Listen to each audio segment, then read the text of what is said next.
does one man take on a tank or reduce a building to rubble? With one of these, the most infamous and widely used shoulder-mounted anti-tank weapon in the world. This Cold War rocket launcher is still blowing targets to smithereens. But there's new competition.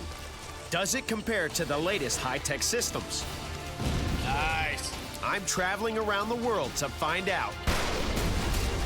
This is the RPG. And this is a weapon that changed the world.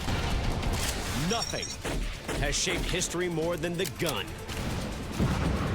I'm Wil Willis, former Army Ranger and Air Force pararescueman. I've trained with modern weapons until firing them is second nature. Now, I'm out to master the greatest military firearms of all time and see how these weapons change the world.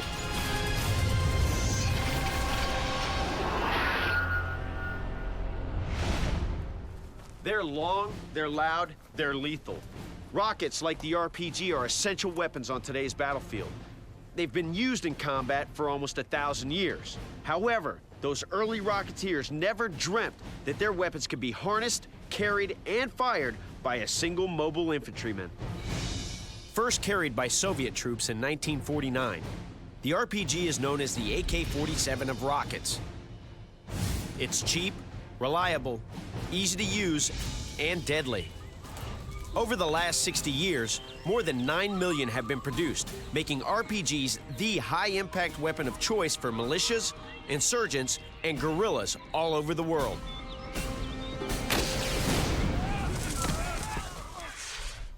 Like the AK-47, the threat of the RPG will not go away, but more modern designs, like the Swedish AT4, are competing with it, sometimes head-to-head.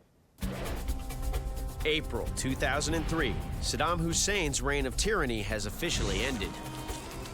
But pockets of resistance keep the war-torn country in a state of chaos. U.S. Marines patrolling Sadr City confront heavily armed remnants of Saddam's army.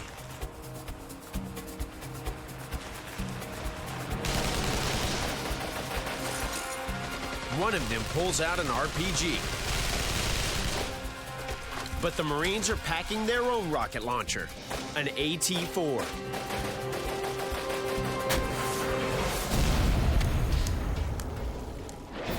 The AT4 is one of the most versatile weapons on the battlefield.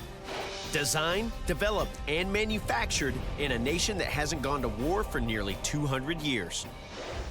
Though not widely known in the U.S., Saab Dynamic is one of the most prominent weapons companies in the world, and it's located here in Karlskoga, Sweden. The company's Bofors Arms Division dates back to a hammer mill founded in the 1600s. Its most famous owner was Alfred Nobel, the inventor of dynamite and founder of the Nobel Prizes.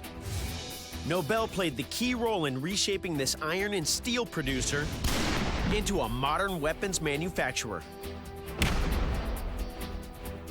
I've come over 5,000 miles to fire the new AT4 myself. It's the AT4 CSTW, Confined Space Tandem Warhead, and it's the new disposable assault munition. It's designed with an anti-structure, anti-armor breaching capability, all in one munition. Around $3,000 a piece, the AT4 launcher is 40 inches long and weighs 15 pounds. It's disposable, and because it can only be fired once, the AT4 is classified as a single round of ammunition rather than an actual weapon. AT4 product manager Andreas Andersson is developing the latest and most powerful version. I think the most important thing with the AT4 development right now is the multi-target capability, because this will help your commander to have one weapon that he could use for all of his different elements when conducting an assault. Okay, Andreas, I recognize the original AT4 configuration that I was trained with when I was in the Army. And right here we have a front sight made out of plastic. We've got the rear sight right here. We've got our safety lever and trigger mechanism, our cocking lever, and it also got a shipping safety pin. That's right. In what way has this weapon system changed? It has changed in quite a bit, particularly when you look inside the weapon. The projectile is a whole new projectile with a break-in charge and a main charge. So it's a tandem warhead, which comes from the name too for it. The anti-structure tandem warhead includes 2 separate explosive charges. In blast mode, the first charge punches a hole into an outer wall, while the second main charge detonates inside the structure. In breach mode, both charges explode on impact. So 1 weapon system, 2 different capabilities. 2 different capabilities only from flipping this mode selector. So in this way, on the brick wall, in the breach mode, creating a new point of entry, and in that mode, the blast mode on the concrete target, getting the behind the wall. The penetration. All right, Andreas, so what we're gonna do now is we're gonna fire this AT4 CSTW. We've got a double layer brick wall that we're gonna fire at in breach mode. I'll be taking that shot. On most rocket launchers, the backblast is so strong, anyone within 60 to 70 yards to the rear is in danger, limiting your choice of firing positions.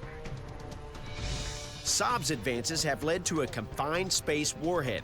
The reduced backblast means their weapon can be fired from tight enclosed spaces found in urban combat zones.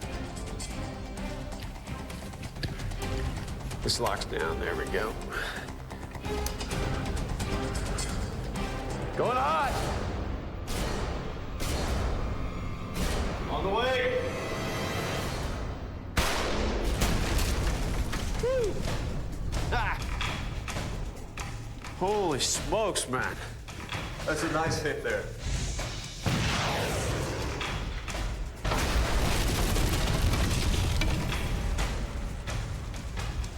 A little low on the target, man, but it definitely put a hole in there. Perfect, and it's perfect as a new point of entry for anyone to get into.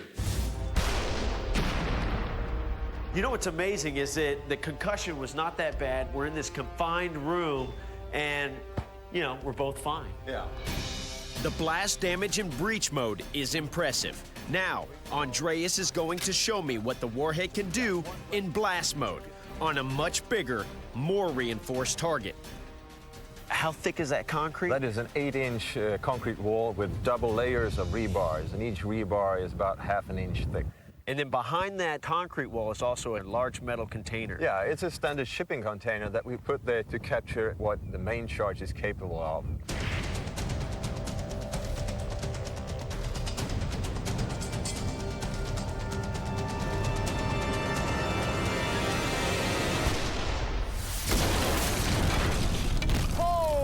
My goodness. You hit that concrete wall center mass and the concussion just exploded that entire container. And this wall is no joke. I mean, it's thick, it's reinforced with rebar. What I didn't realize is that this rebar is actually crisscrossed in here. You have vertical and you have horizontal rebar. Right. And I can put my fist all the way through that hole.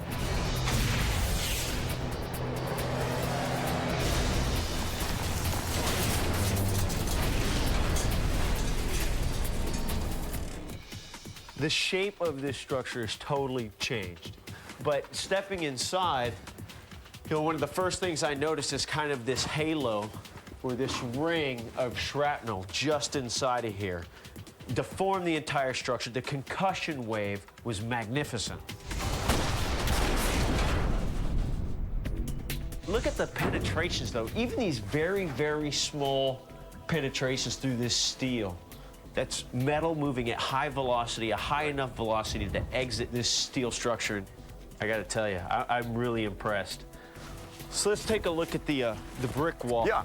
Even from, you know, 150, 200 yards away, we could see that this breach was significant. You've got 2 different capabilities with the same weapon system. Over here, you've got the blast capability. Over here with the breach, that's definitely a classic breach. I can step right through here Yeah, just like you're supposed to be able to. I've got bricks that have been thrown all the way back. Those are hazardous. The entire structure has been compromised. Another round would totally drop this entire wall. The AT4 is not the only Swedish weapon shaking up the battlefield. The M3 Carl Gustaf recoilless rifle is also upping the stakes.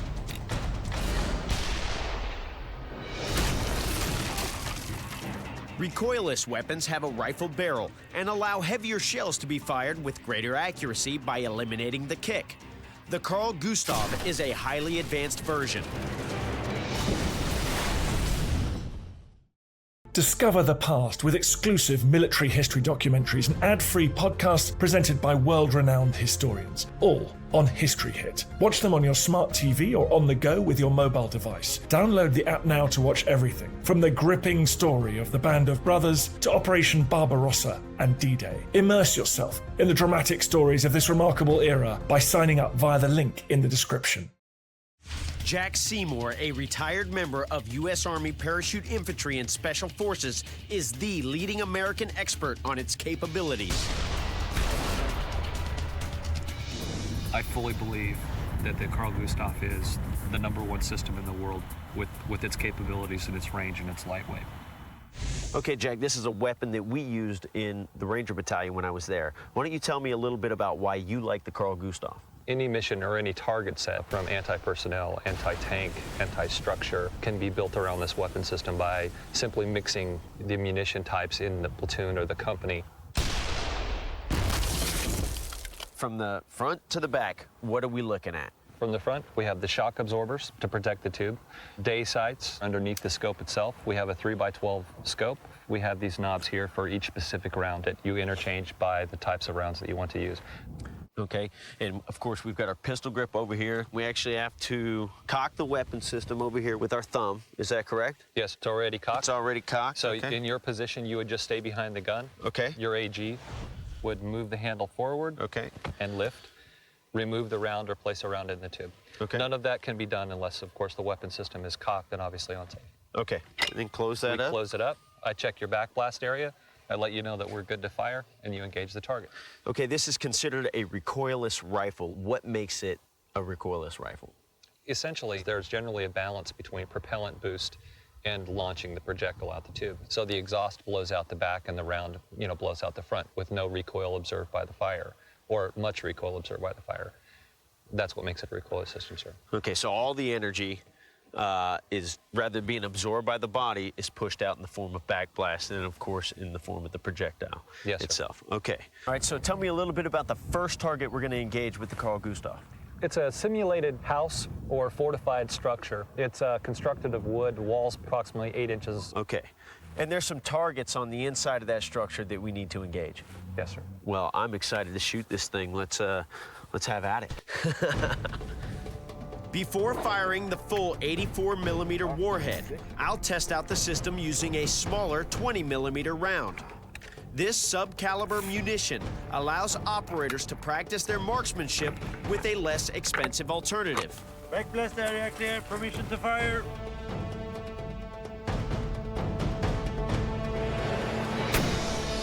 It leaves an incandescent trail, allowing trainers to see where the gunner is shooting. I'm ready for the full-size round, a high-explosive dual-purpose warhead known as an HEDP. It uses its kinetic force to penetrate the outer wall, and the charge explodes a millisecond later inside the structure, eliminating any occupants.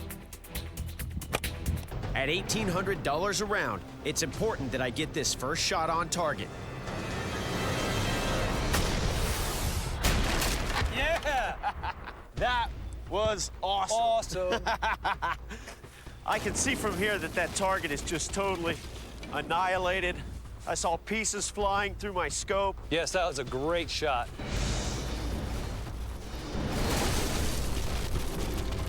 Oh, look, this is the fins. The fins from the Yeah. projectile just perfectly lodged inside of here. I don't know where the other one is, but these 4 fins ended up staying on the outside of this wood structure. They're lodged in there pretty good. Yeah, I was gonna say. So on the And there's back the side, exit route. splintered all this, but it also explodes inside of the room. Look at the size of the hole that's up over here on the back side. And then, of course, our target. This target's hitting several spots right here, here, down here. The explosion is devastating. No one on the inside of that wall could have survived. Both the Carl Gustaf and the AT4 provide the solitary soldier unprecedented firepower. But shoulder-mounted rockets have been used in warfare for decades. Their creation was essential to overcome a new threat on the battlefield. During World War I, the first armored tanks roll across no man's land in an attempt to break the stalemate of trench warfare. German troops have no answer to this British war machine. By 1939, Germany improves on the enemy's technology. The Nazis' Panzer tank divisions are used to advance with devastating effect during their Blitzkrieg campaigns.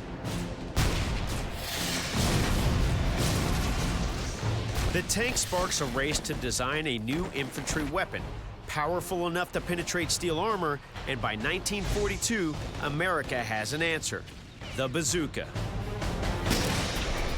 Here to help me test the first shoulder-mounted tank killer is Jeff Warner, expert on World War II rockets. The bazooka was the first of its kind at that time. It was very revolutionary. This was a shoulder-fired rocket, and it was space-age technology at the time. So, Jeff, this is the famous bazooka, and most people will still call any shoulder-mounted rocket a bazooka. The M1 bazooka and its variants was actually designed by Lieutenant Edward Ewell of the U.S. Army. He was given the task of finding out a way to have one guy deliver some kind of an explosive charge to vehicles, more specifically armored vehicles, with a shoulder-fired weapon to just be able to pop up behind some kind of cover and knock out a tank single-handedly. And you know, today we see RPGs, we see law rockets, and they're a pretty common weapon on the battlefield. But this is the granddaddy of them all. Nothing like that existed before this right here. Before we fire the bazooka, it's time for a little rocket science. The destructive power of the bazooka's warhead and of most shoulder-launched rockets comes from something called a shape charge. Like a lens focusing light, a shape charge concentrates the force of the exploding warhead, creating a jet of superheated gas that can easily slice through steel. This phenomenon is known as the Monroe effect, after American chemist Charles Monroe, who first noted the power of shape charges in 1888. We've set up a test so we can see the Monroe effect for ourselves. Bomb experts are placing a small length of det cord filled with PET and high explosive on a steel plate and wiring it for remote detonation. Then they form the same amount of explosive into a shape charge, placing it in a wooden holder and set it a few inches above a second steel plate of the same size. Fire in the hole!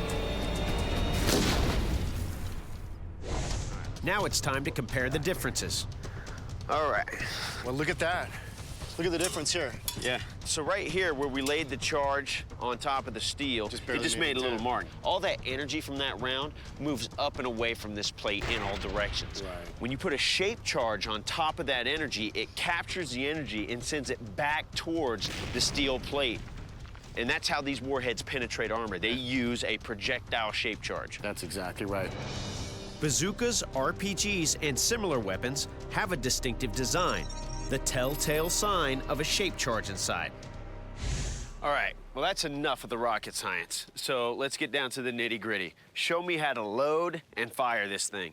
Right, well, it's a pretty simple procedure, really. This is basically just a hollow tube, and you've got a rocket that gets connected into the back of it and clips in here, and it's fired electrically with a trigger here. So it's an electronic ignition system. Absolutely. To arm the rocket, goes in the back here. There's an arming switch here. You switch that to red. That means that the tube and the rocket is ready to fire. And then over here, this screen. What's the purpose of this screen on the front? Well, as the rocket leaves the tube, it's trailing fire and smoke. It's pretty intense. And the intent of the screen is to just protect the fire from a little bit of the backblast. Okay. But there's also a rudimentary sight here. It's a peep here with 2 posts in the front, one for 100 yards and one for 200 yards, and that's about it. All right, man, let's do it. All right. Jeff has set up a target for me, a machine gun nest located 150 yards away. Assuming my aim is good, shock watch patches will measure the G-force of the rocket's impact.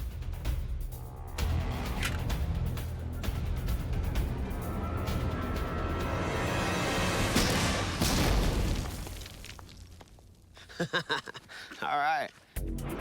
The blast did some serious damage, that's for sure. The Bazooka's rocket is designed to penetrate a tank, so these targets had no chance. This thing does a good job. Hell yeah, it does. Look at that. Wow. Holy smokes. They blew this all to hell. Oh my God, look at these guys. This is what we call in the medical world multi-system mutilating trauma. Oh, we've got our shock watch patches here. This measures the concussive blast forces. This one has actually gone off. So that means that this guy absorbed 25 Gs of force. Right here, we got another one, and again, this one's turned red, 25 Gs of force. So if you did roll into this as like a medical personnel, it's pretty traumatic. I mean, these guys are done for. So, Will, how was it firing that bazooka? Pretty exciting. I mean, it's nice to do something that guys were doing back in World War II. You know, the warriors that came before and experienced something that they experienced. In response to the American bazooka, Germany produces 2 of their own shape-charge anti-tank weapons during World War II. More powerful than the American original, they terrorize Allied forces across Europe. To explain their significance, I'm meeting Mark Turner, who restores these mighty weapons. The Panzerschreck is basically a very large bazooka on steroids. The projectile, it actually is a rocket with rocket fuel and propels itself out of the tube. How did the Germans in World War II improve on the American-designed bazooka? First of all, they named it Panzerschreck, which means tank terror. It truly is terrifying. They increased the size. American bazooka is approximately 60 millimeters. They improved it, made it larger, up to 88 millimeters. The rocket is twice the weight and destructive power compared to the bazooka. Does this thing load and fire in the same manner as the bazooka? It does indeed. It has many of the same features that you find on the bazooka, the clip that holds the back of the rocket when it's inserted into the tube. There were some other improvements. It doesn't have a battery for the electric ignition. They have actually a magnetic rod and a coil, which produces a spark when the magnet is inserted into the coil.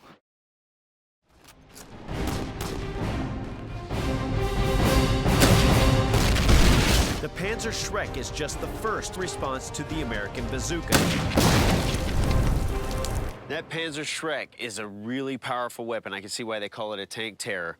Now, what are we looking at here? It looks like an RPG.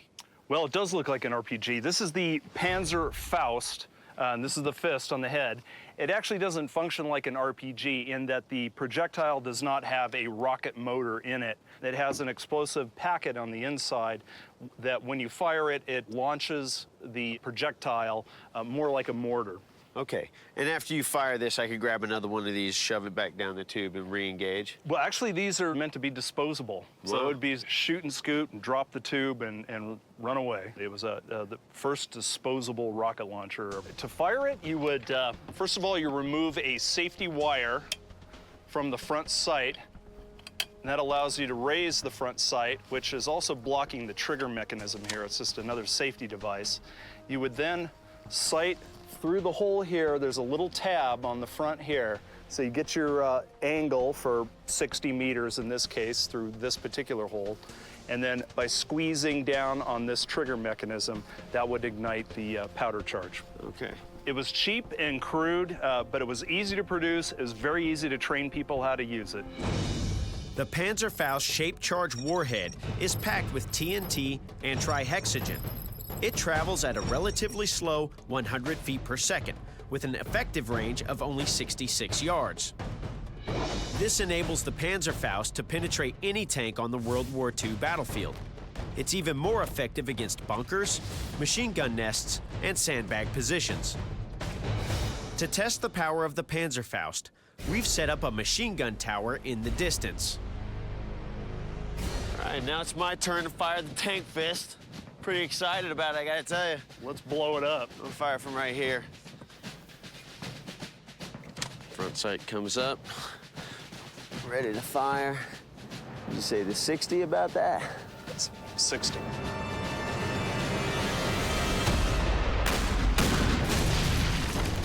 A direct hit.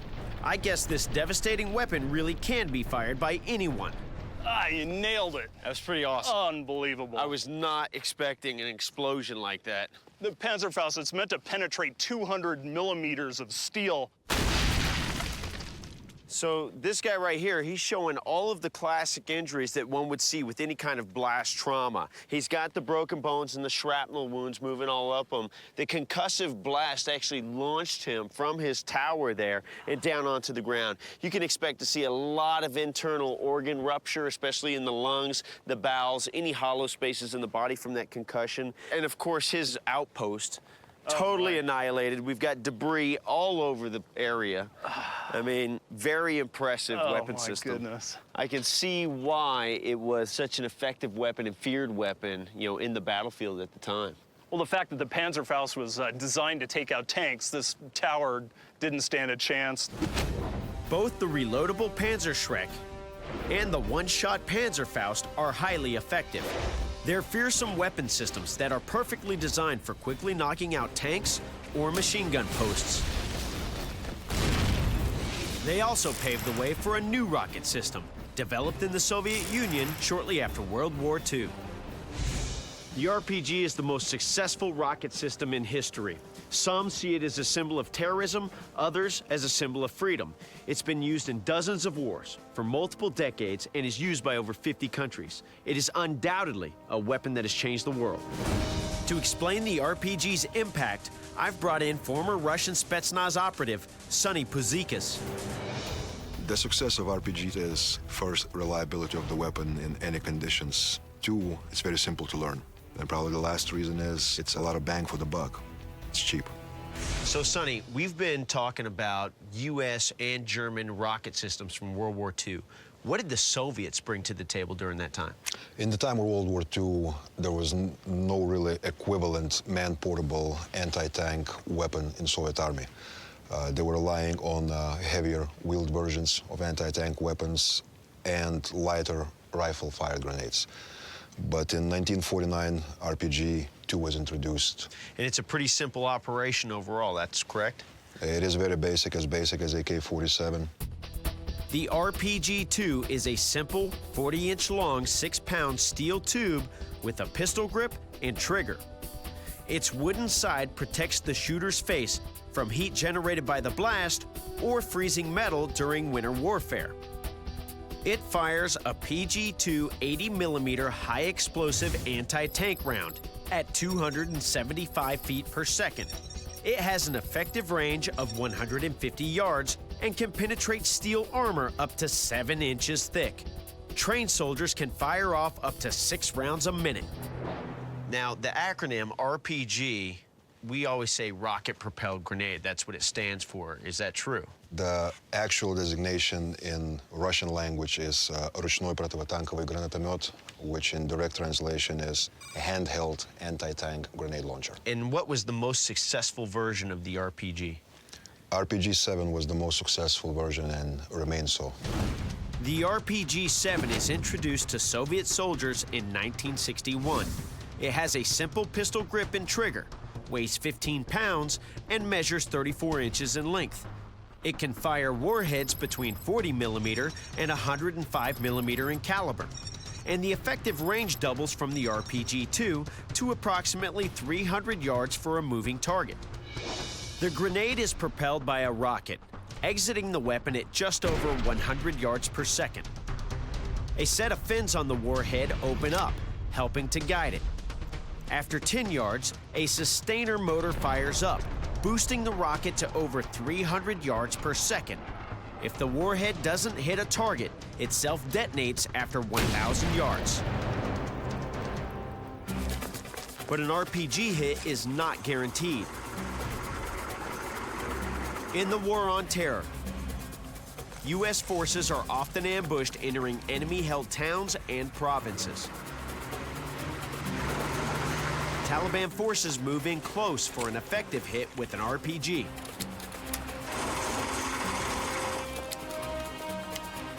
Whoever pulls the trigger must account for any crosswind that can throw off their aim. Because if they miss, it takes 14 seconds to reload, opening them up to return fire. The RPG-7 has a fierce reputation, and I'm gonna put it to the test. I'm gonna engage that target. I gotta move through this wooded terrain to a final firing position about 100 yards away.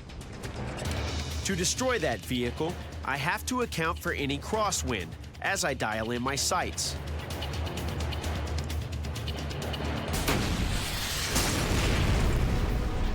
How's that for firepower? No wonder it was quickly adopted throughout the world. The RPG-7 was first employed against U.S. troops in Vietnam in 1967. It was used effectively against M48 tanks to penetrate masonry buildings and bunkers. How did the U.S. respond to the RPG-7? They brought in the law. In this case, law means light anti-tank weapon, and the M72 law is a one-shot terminator. It fires a pre-packed 66mm high-explosive anti-tank warhead known as a heat round. The law can be fired by one man and then thrown away. One aspect making it special is its two telescoping tubes. The outer tube contains the trigger, arming handle, front and rear sights, and the rear cover. Extending it cocks and arms the weapon. In 1963, the law replaces the bazooka as the standard issue anti-tank weapon for U.S. infantry. But because it can only be used once, the operator is left open to return fire. During the Ia Drang Valley campaign, the North Vietnamese Army launches a major assault surrounding the U.S. 1st Cavalry Division. Lieutenant Walter Marm's 2nd Platoon Bravo Company moves through the tall grass toward the surrounding enemy. When suddenly, the platoon is halted by gunfire coming from a 5-foot anthill 30 yards to their front. Risking his own life, Lieutenant Marm fires his M72 Law from an exposed position. This stuns the machine gunner long enough to allow Marm to pick up a grenade and destroy the enemy. For his heroism, Walter J. Marm receives the Congressional Medal of Honor. The law is made famous during the Vietnam War, but is withdrawn from service in 1984 in favor of the AT4. However, its retirement doesn't last long. The law is reissued for combat in Afghanistan due to its ease of use, lightweight, and relatively low cost at only $4,000 apiece. The Marines have another rocket launcher for bigger jobs. I've come to the Marine Corps Air-Ground Combat Training Center in 29 Palms, California. I'm working with 3rd Battalion, 3rd Marines, and the SMAW. The SMAW is the standard-issue shoulder-mounted assault weapon used by U.S. forces. The SMAW, or Shoulder-Launched Multi-Purpose Assault Weapon, is a reusable, portable missile system designed for the U.S. Marines in 1984. One SMAW feature enhancing its effectiveness is a built-in rifle. This allows the operator to sight in a target before firing the actual rocket. At $1 a shot, these 9mm tracer rounds are an inexpensive way to increase the gunner's first round hit probability. The SMAW has been a critical weapon in operations by Marines and their Afghan and Iraqi allies. We mainly use the SMAW against machine gun bunkers. In Afghanistan, we like to call them murder holes, little holes burrowed out in the sides of compounds or houses. that they just shoot out of. Walls are about 2 feet thick over there, so you need some pretty good high explosive to take it down. One small rocket will bring that wall down. The SMAW fires warheads designed to take on bunkers, armored tanks, and even caves. What we use in country a lot is the HEDP round. It's a high explosive dual purpose round. And then there's the HEA anti-armor rocket. Go through any modern tank pretty much. And then there's the NE rocket. They built it specifically for Afghanistan and Iraq, taking down buildings and caves. It builds on the principle of overpressure. So when it explodes, it's full of like aluminum powder, explosive. So it just keeps on exploding and builds that overpressure, and it'll collapse a 2-story building. But in combat, how does the SMAW compare to the RPG? You've been engaged with the RPG-7. Yes, I have. So how would you compare that RPG-7 to this SMAW? RPG-7 is a very simple weapon to operate, but downfalls with that, you do not have the ability to mark your target. With the SMAW, you have your ability to see where your round's potentially going to impact. One of the RPG's deadliest capabilities is its ability to shoot down aircraft. Do you think that the SMAW could be used effectively against aircraft in the same ways that the RPG is? I don't see why not. The one problem you might have is the backblast on it. If shooting up, that backblast might really hurt your feet. Yeah, kick up rocks and dirt. But I've seen RPGs take down helicopters before, and I don't see why a SMAW wouldn't if you had the right angle. But how do you stop an aerial target that's more than a mile high, well beyond the range of an RPG? Only one weapon in America's arsenal of man-portable rocket launchers has a solid track record against high-flying aerial targets. I've come to Fort Sill, Oklahoma for my next test. We're going to be utilizing the Army's latest missile training facility to explore the tactical capabilities of the Stinger weapon system. This state-of-the-art Stinger missile simulator takes high-tech to new heights. Rotary wing, hostile engage. Fireman tone, tone verified. Missile away, target destroyed. To train soldiers to fire the Stinger, the simulator allows instructors to see exactly what the soldier sees in his viewfinder. Tone verified. The Stinger is equipped with an IFF antenna. It interrogates coded signals from the aircraft and translates them into different tones identifying the craft. Verified tone, tone verified. As a true friend, possible friend, or unknown. Missile away, target destroyed. We can put friendly aircraft in there so they know the difference between the identification friend or foe tones and any aircraft, and any aspect that they might engage the aircraft in a combat environment, we can simulate in this environment. Target. IFF, hostile engage. Tone verified, super elevate. Target destroyed. The Stinger launch tube fires an infrared homing surface-to-air missile known simply as the SAM. It can destroy aircraft at altitudes up to 12,500 feet. When launched, a small ejection motor pushes the missile a safe distance from the operator, before a 2-stage solid fuel booster accelerates it to a maximum speed of around 1,000 miles an hour. This right here, this is the IFF antenna, which is reusable. So you've got an IFF antenna. The rocket itself is inside the tube.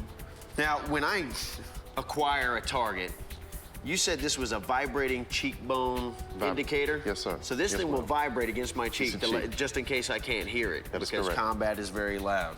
All right? So I see that you guys have a very cool urban scenario set up on the walls. How many different environments can you project? Well, we have 5 environments that we can choose from. Like you said, we have the urban, we have the jungle, and also we have the Arctic. Okay. Nice. What do you say we take this thing and we run a few scenarios? I trained with the Stinger when I was an Army Ranger. Now that was a few years ago, so my skills may be a bit rusty. Target. Identify friend or foe. There we go. Hostile engage. Okay. Activate the missile. Requiring tone. Tone verified. Okay. Uncaged. Gotta get locked back on them. Get that tone. Steady tone. Uncaged. Super elevate. Super elevation is raising the barrel up so that when that eject motor kicks off, that round doesn't skip across the ground. Center reticle. Okay. Missile away. Oh, damn. Let's try it again. Recycle BCU. Okay. Super elevate. Center reticle. Just missed its tail. Maybe a change of environment will help. Hostile engage. Good tone, good tone. Super elevate, center reticle. Continue to track. Missile away, target destroyed. Go. I got him. Target, there you go. Having time in the Stinger dome to get your firing technique down right has a big payoff. The Stinger missile costs $135,000. This is the closest experience they get before they fire the missile downrange. Each time they go downrange to fire Stinger missiles, it's costing us money. So they can come into this IMTS dome and be able to shoot 4 out of 5 targets to get their real-life training. A simulator would save thousands of dollars, and they're in here for probably 3-4 days, and they're pulling the trigger 30-40 times. So that's just, saving money in the long run. Missile weight target destroyed. Nice. That's what I'm talking about.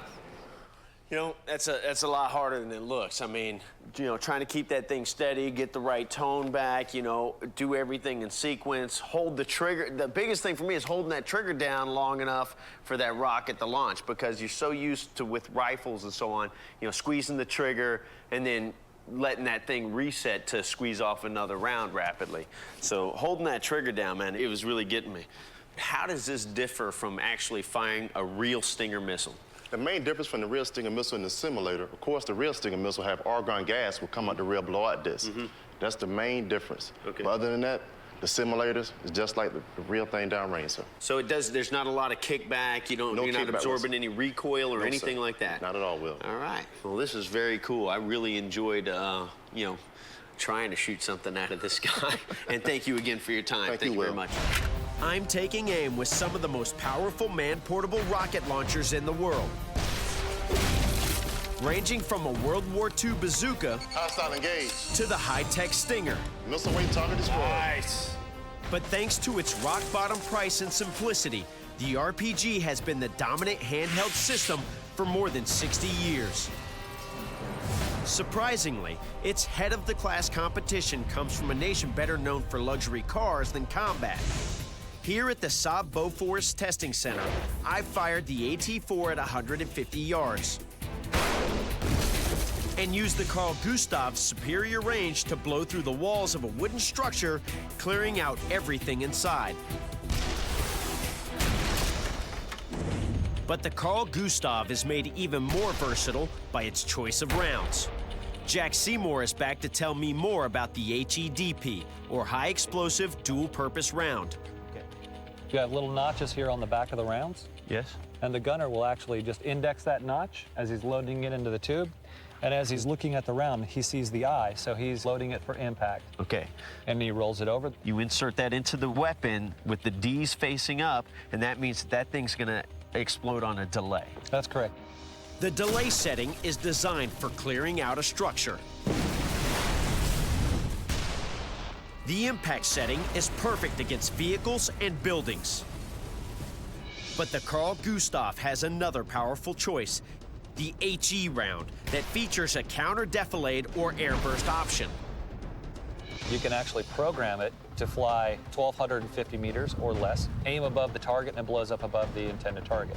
Okay, so if I wanted this to explode in the air at 500 meters, I could just take this, dial it in to 500, and at 500 meters, this thing automatically ignites.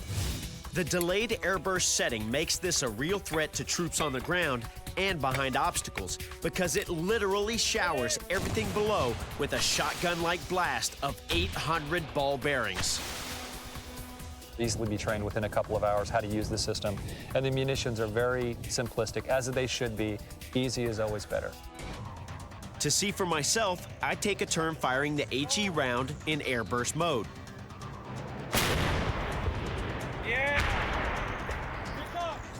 It's awesome. I mean, you can actually see after you shoot it the dispersion that happens. I mean, it's great.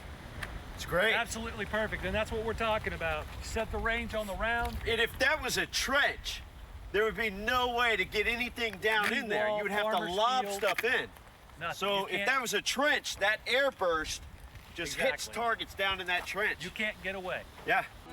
This weapon is tailor-made for all combat conditions, including counterinsurgency. And that's the basis for our final test. The challenge? We need to take out a minivan occupied by a suicide bomber. But there's a group of armed fighters between me and the target, sheltered from direct fire. We'll have only 45 seconds to suppress those gunmen with an airburst, then scramble fast to take out the van.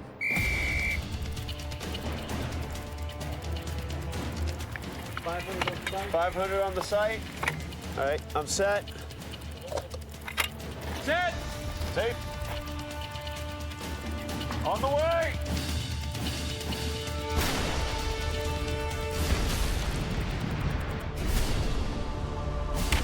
The airburst's rain of hot shrapnel wipes out the fighters. Just a few seconds left to take out the main target. White minivan, 260 meters. 260. 260. Set. Good to go? Back bus, heavy clear! On the way.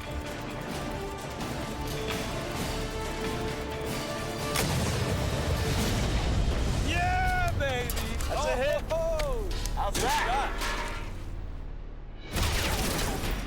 The HE round's impact mode delivers a devastating punch to the minivan, but I wouldn't have gotten within range if the first targets hadn't been suppressed. Let's check out the effects of that airburst. There's a pretty good fragmentation on the backside of this target, low here, here, here. On the uniform itself, up here. There's a really good one here on the front side, came right through the pocket. And the main target? So basically, this guy's gone. The concussive blast alone would have just, you know, annihilated any target inside of there. This engine compartment completely dropped down, pushed back into here. We've peeled back the front end. That essentially stopped this vehicle. There's no way. That's the desired effect for a vehicle running a checkpoint, for the guys that are out there on the cops. You know, the tactic is blow past the checkpoint, but the bottom line is that once the vehicle gets past a certain point, machine gun bullets and things like that, this is a true anti-structure weapon system. Yeah. And extremely accurate. Right through the front end, drops the engine block, severs the transmission, done deal. It stops in its track. Right. And the occupants in the vehicle are obviously not okay also. I might have struck a little bit low on this, but at the end of the day, the vehicle stopped. I mean, the blast alone is going to nullify any threat that would have been inside of that vehicle. Formidable rounds like these provide a soldier with a dramatic upgrade in firepower and flexibility. The power of these rockets is breathtaking and unsettling if you're the target.